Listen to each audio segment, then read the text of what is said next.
Olá, meu nome é Letícia Bergo, eu sou médica veterinária. Essa é a aula de medicina de répteis. Nessa aula, nós vamos começar a discutir a respeito da abordagem clínica dos répteis, que são uma classe de animais que é bem diferente daquelas espécies que nós estudamos tradicionalmente no curso de medicina veterinária. E para começar a falar sobre répteis, nós precisamos entender como o réptil, como ele se comporta, como é a fisiologia desse animal, como nós vamos abordar esse animal como um paciente. Então, primeiro, a gente precisa conhecer as particularidades dos répteis. Algumas particularidades, elas são muito importantes no momento da avaliação desse animal. Por exemplo, os répteis são animais que nós chamamos de heterotérmicos. A heterotermia, ela está relacionada com o controle de temperatura corporal. Esses animais, eles não são como mamíferos e aves, que são espécies que controlam a temperatura corporal utilizando mecanismos metabólicos para o aquecimento do corpo. Então, aves e mamíferos são espécies que produzem calor com o próprio metabolismo e, com isso, mantém a sua temperatura corporal constante. Os répteis não. Os répteis não produzem calor com seu próprio metabolismo, então eles dependem de fontes externas ao corpo deles, fontes de calor externas. Por isso que os répteis são muito dependentes de aquecimento solar ou de alguma fonte artificial de aquecimento. O metabolismo dos nossos pacientes répteis, ele é diretamente dependente do aquecimento. Então, eles têm taxas metabólicas que oscilam muito ao longo do dia. No momento que esse animal tem acesso a uma fonte de calor e o corpo dele fica aquecido, numa temperatura basal ideal para a espécie, a gente observa que eles têm uma taxa metabólica mais alta do que nos períodos do dia onde esse animal não tem nenhuma fonte de calor. Então, os répteis, eles podem atingir níveis metabólicos muito baixos ao longo da vida deles e até mesmo ao longo de um dia. No mesmo dia, eles podem ter um pico de atividades, um pico metabólico máximo e um pico metabólico mínimo. Tudo isso depende muito da temperatura do ambiente e a temperatura que eles conseguem atingir dentro do corpo deles, né, para executar suas atividades metabólicas. Então, temos animais com taxas metabólicas bastante variáveis. Isso afeta nos processos patológicos. Muitos processos acabam demorando um pouco para se instalarem ou para se manifestarem devido a essa característica deles terem o metabolismo um pouco mais lento. E os sinais clínicos também, eles podem acabar sendo mascarados por esse fenômeno.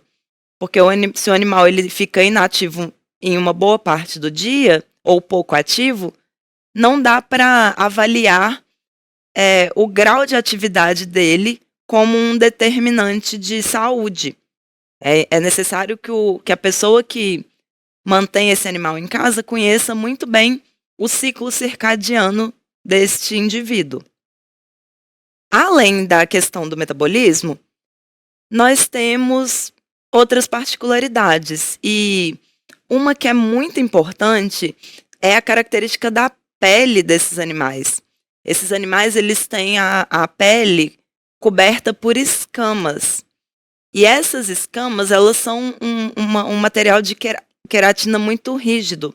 E temos espécies até que possuem uma carapaça, um casco constituído por estrutura óssea e queratina. Então, eles têm a pele rígida. Essa rigidez, ela confere uma certa resistência ao crescimento. Então, para que esses animais cresçam, eles possuem um mecanismo de troca de partes dessa pele. Algumas espécies trocam a pele inteira, né? Como é o caso das serpentes. E outras espécies vão perdendo fragmentos de pele aos poucos durante um período do ano, ou 2 ou 3, né? Mas dentro de temporadas específicas. Esse processo de troca de pele nós chamamos de equidise. É um processo normal nos répteis, mas que pode acabar sendo feito de uma forma inadequada. Pode ser que, devido a distúrbios metabólicos, devido a condições ambientais inadequadas, esses animais não consigam efetuar a equidise da forma que deveria ser, né, da forma fisiológica. Então, eles desenvolvem um quadro que nós chamamos de disequidise.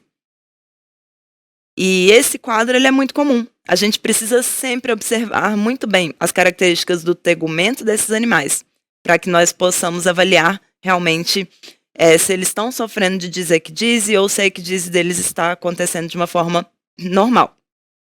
Lembrando que esse processo é essencial para o crescimento dos répteis. E então, a gente tem pacientes que têm muitas particularidades e que eles são muito dependentes de um manejo adequado. Então, se o manejo ambiental, se o manejo alimentar deles não supre as necessidades de cada espécie da forma adequada, eles podem acabar desenvolvendo distúrbios metabólicos ao longo da vida. Então, quando a gente vai abordar um paciente réptil, a gente precisa conhecer todas essas particularidades.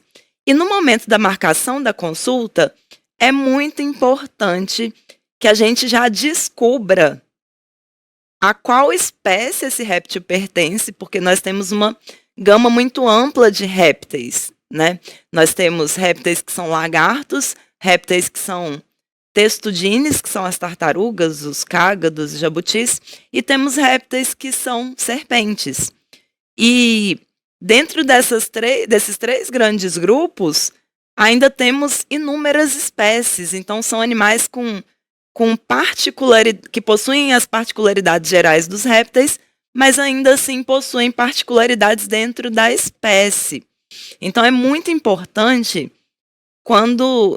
mesmo quando não é o veterinário que agenda a consulta, é importante que a pessoa que faça esse agendamento, se for um recepcionista da clínica, essa pessoa ela precisa conhecer, pelo menos um pouco, as espécies que são mais atendidas com mais frequência, para conseguir determinar, no ato da marcação da consulta, qual é a espécie.